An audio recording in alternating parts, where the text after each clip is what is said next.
No, because like why do lakes not absorb into the ground?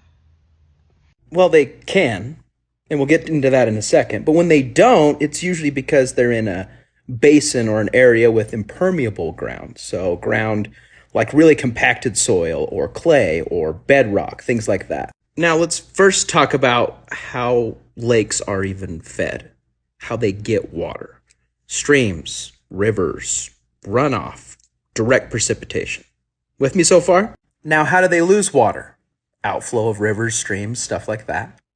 Evaporation, which is a big one, which I'm sure you already knew, and seepage. So you have inflow and outflow, input and output. And for the most part, these lakes settle at a pretty steady water level with some adjustment and variance depending on what's going on in the world. But for the most part, it's a pretty steady level. There's pretty equal input and output. Now, that being said, if you do have a scenario where your output is greater than your input, for example, if you have seepage and you have evaporation that's happening at a quicker pace than you have water coming in form of precipitation or however the lake relies on getting water, then that lake can eventually dry up. And that happens sometimes. But in conclusion, absorption, as you called it, or seepage, as I call it, happens in lakes all the time. Hope that helps.